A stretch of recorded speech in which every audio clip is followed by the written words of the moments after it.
Assalamualaikum warahmatullahi wabarakatuh. أعوذ بالله السميع العليم من الشيطان الرجيم. بسم الله الرحمن الرحيم. الحمد لله الذي أرسل رسوله بالهدى ودين الحق ليظهره على الدين كله وكفى بالله شهيدا. أشهد أن لا إله إلا الله وأشهد أن محمدا عبده ورسوله. اللهم صل وسلم وبارك وكرم وعظم على هذا النبي الكريم سيد المرسلين وعلى آله وأصحابه أجمعين أما بعد. Tuan-tuan dan puan-puan yang dirahmati Allah Subhanahu wa taala, alhamdulillah, marilah kita sama-sama merafakkan setinggi-tinggi rasa syukur yang tidak terhingga ke hadrat Allah Subhanahu wa taala kerana di tengah hari yang penuh dengan barakah ini Allah Subhanahu wa taala memilih kita untuk berada di dalam majlis ilmu. Satu majlis yang dijanjikan oleh baginda Nabi sallallahu alaihi wasallam, man salaka tariqan yaltamisu fihi ilma sahalallahu lahu tariqan ilal jannah. Barang sesiapa yang berada di dalam majalisul ilm ataupun majlis-majlis ilmu, seumpama dia ni berada di raudhatun min riyadil jannah, seumpama dia berada di taman-taman syurga Allah Subhanahu wa taala. Insya-Allah pada tengah hari ini sebelum kita nak pergi ataupun kita nak solat zuhur, elok kita ambil masa sedikit untuk santapan rohani pada tengah hari ini. Dan pada hari ini kita nak bersambung tentang episod semalam, iaitu amalan-amalan yang boleh anda semua lakukan, termasuk diri saya dan juga tuan-tuan dan puan-puan yang dirahmati Allah Subhanahu wa taala, lakukan di sepanjang Ramadan dan juga di luar Ramadan selepas ni insya-Allah. Antara amalan yang kita telah pun bagi tahu pada semalam adalah yang pertama, sentiasa seseorang itu membaca Al-Quran. Dan yang kedua, amalan yang kita telah pun bagi tahu semalam, sentiasa kena berselawat ke atas Nabi SAW.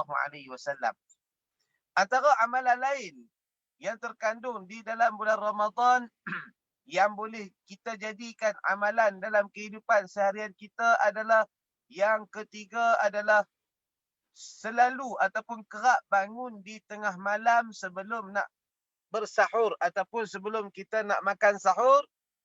Hendaklah kalian bangun di tengah malam lalu ambil wuduk dan juga solat 2 rakaat. Oleh kerana apa? Kita dah nak masuk fasa pengampunan. Hari ini merupakan bulan rahmat yang last. Sebab malam ni kita dah nak masuk dah fasa pengampunan, iaitu wa awsatuhu maghfirah. Ramadan ni dia ada 3 fasa. Pertama, awalur rahmah. Awal-awal Ramadan itu adalah bulan rahmat. Yang kedua, bulan pertengahan, iaitu fasa pengampunan.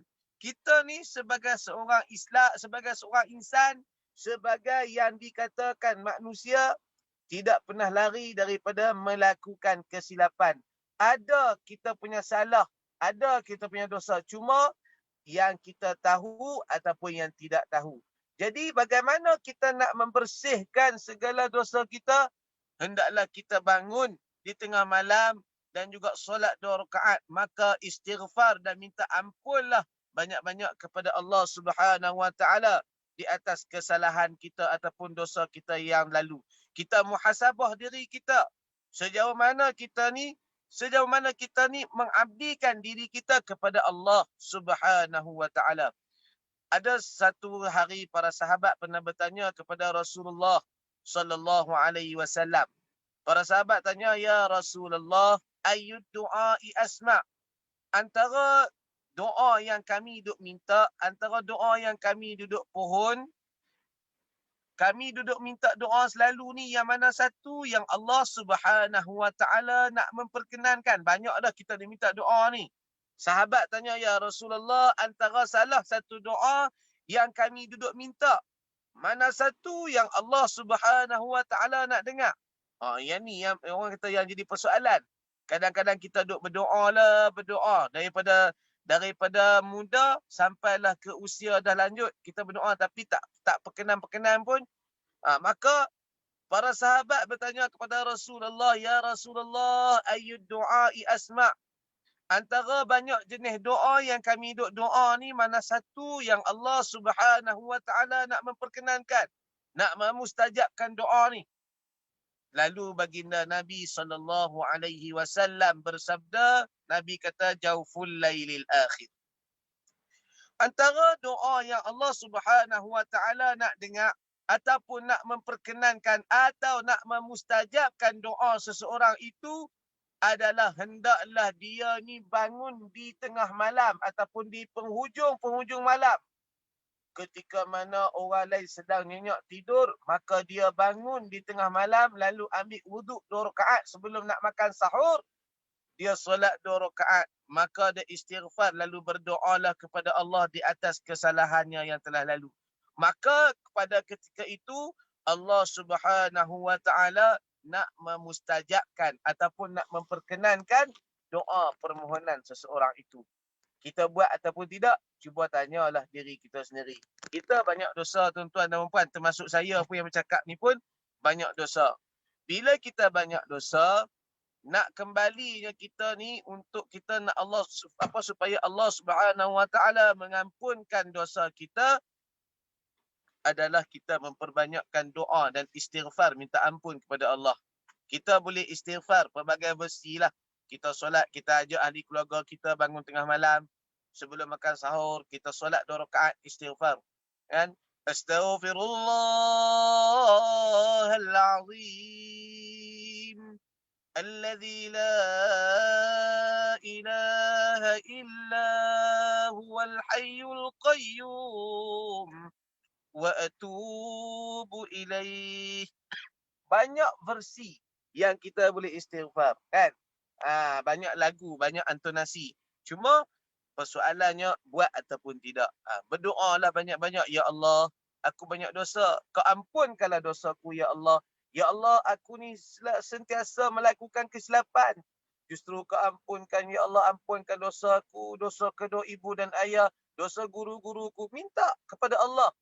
Sebab pada ketika itu Allah Subhanahu wa taala mendengar doa kita, lalu Allah Subhanahu wa taala akan memustajabkan doa.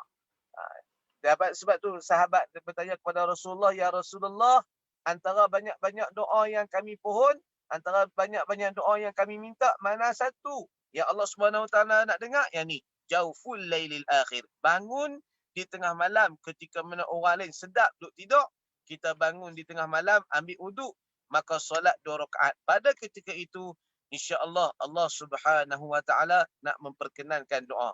Yang kedua, kata Nabi SAW, antara doa yang Allah Subhanahu wa taala nak memperkenankan ataupun nak memustajabkan doa permohonan seseorang itu adalah waduburus salatil maktubah. Yang ni kita perlu kena praktik dalam hidup kita. Kena praktiskan dalam hidup kita. Jangan bangun ketika mana selepas daripada solat. Maknanya, contoh, benda ni sering berlaku kadang-kadang. Kita duk kalut, duk sibuk dalam nak pergi kerja dan sebagainya. Tapi bulan Ramadan, yang mana special satu bulan ni, kalau boleh selepas daripada solat fardu, kita jangan bangun lagi daripada tikar sejadah. Contoh, sekejap lagi kita nak solat zuhur berjemaah bersama imam. Kita pergi masjid. Imam bagi salam, Assalamualaikum warahmatullahi. Assalamualaikum warahmatullahi. Kita istighfar, ikut imam, zikir dulu, barulah kita bangun. Jika dibandingkan dengan bulan biasa, bila bagi salam, kita ada yang nak pergi makan, ada yang nak pergi masuk pejabat, ada yang nak meeting. Bulan Ramadan ni tak ada makan lah. Cuma ada makanan rohani saja, ada majlis ilmu dan sebagainya, ada pengisian-pengisian. Justru ambil peluang antara doa yang Allah Subhanahu wa taala nak memperkenankan ataupun nak memustajabkan doa permohonan seseorang itu adalah kita jangan bangun. Jangan bangun daripada selepas kita solat bagi salam, duduk relax kejap, istighfar dulu, kan, ikut imam zikir, angkat tangan. Pada ketika itu Allah Subhanahu wa taala nak memustajabkan doa permohonan seseorang. Jangan kita duduk relax ya, lepas solat. Ya, lepas solat kita istighfar, kita ikut imam zikir sikit, sebab imam pun sembahyang kan lama zuhur kan. Maka kita berdoa pada ketika itu insya-Allah doa kita akan dikabulkan oleh Allah Subhanahu wa taala.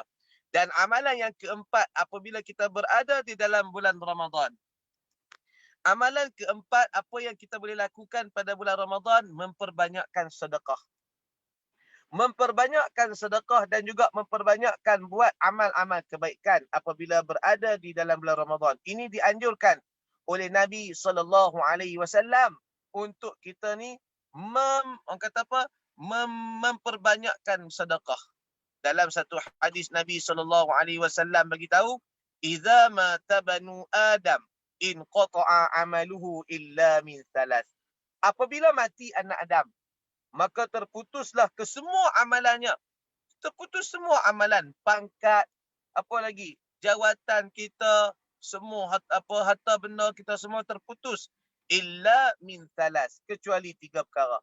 Yang pertama, sedaqatin jariyah. Sedekah jariah inilah yang akan mengiringi kita apabila kita mati besok. Dengan syarat sedekah jariah yang kita buat, amal jariah yang kita buat tu bukan sekadar untuk menunjuk-nunjuk kepada orang ramai bahawasanya kitalah orang yang sentiasa bersedekah. Tidak.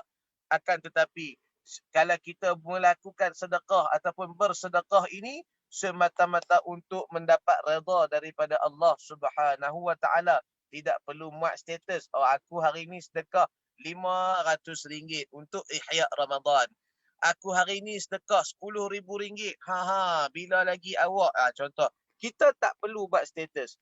Cuma kita ni kalau kita nak bersedekah, nak memberikan sesuatu untuk kebaikan semua orang, untuk manfaat ke semua orang, kita hendaklah niat ataupun Allahumma salli ala sayyidina Muhammad, niat dalam hati untuk menggapai redha daripada Allah Subhanahu wa taala. Kita tidak perlu letakkan status, tak perlu update dan sebagainya, tak perlu.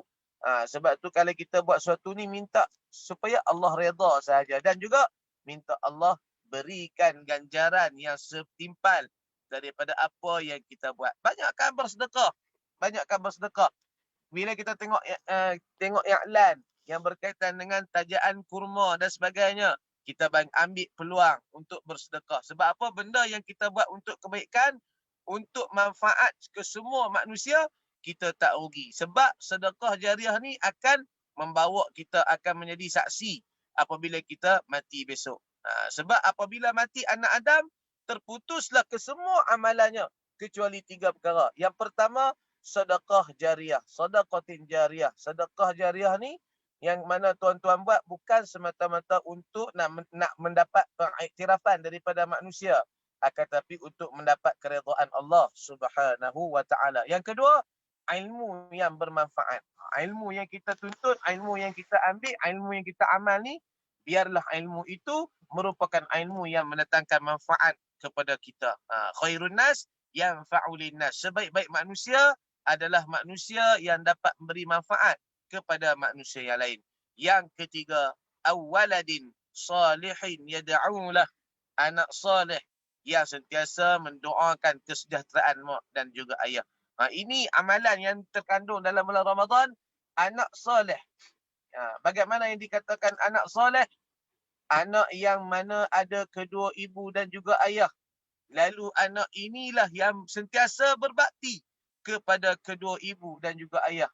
Berbakti maknanya bukan ibu dan ayah ni tuan-tuan dan puan yang dirahmati Allah sekalian. Bukan mereka ni nak duit daripada kita.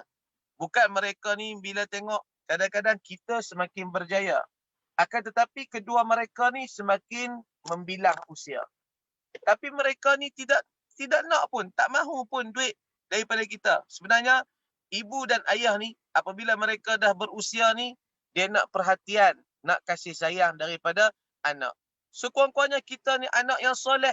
Sekurang-kurangnya kirimkan doa kepada kedua ibu dan juga ayah kita. Tuan-tuan dan puan dirahmati Allah sekalian, saya telah pun kehilangan ibu saya yang tercinta pada bulan Januari yang lalu. Saya dan juga sekeluarga telah berjanji dengan ibu saya untuk berbuka puasa bersama-sama pada tahun ini. Tapi apakan daya, kita hanya merancang, akan tetapi Allah Subhanahu wa taala yang menentukan segala-galanya. Jadi ibu saya telah pun kembali ke rahmatullah pada 6 Januari yang lalu.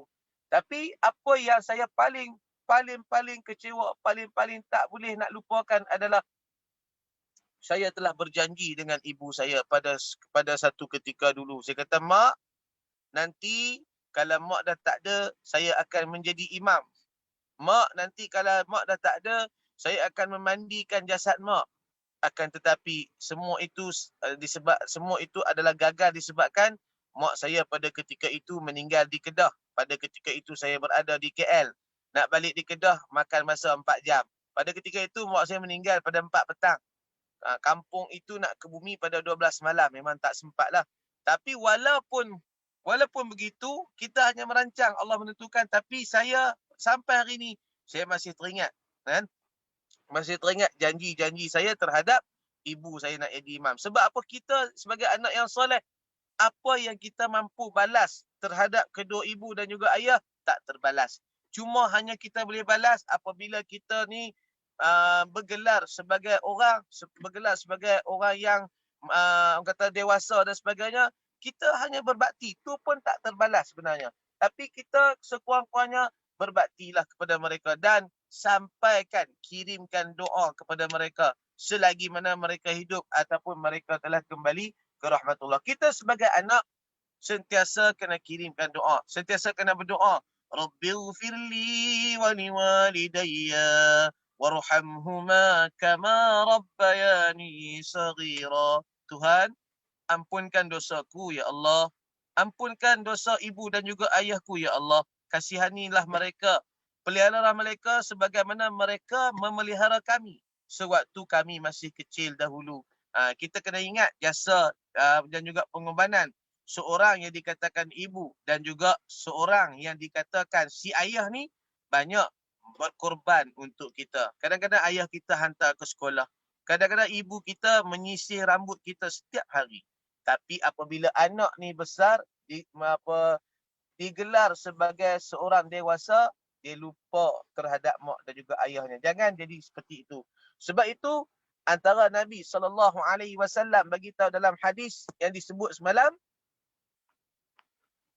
antara Nabi bagi tahu dalam hadis Nabi SAW bagi tahu semalam, Nabi bagi tahu dalam step, ingat tak naik mimbar semalam tu, antaranya yang pertama, ramai orang yang berada di bulan Ramadan, akan tetapi tidak ada manfaat di bulan Ramadan.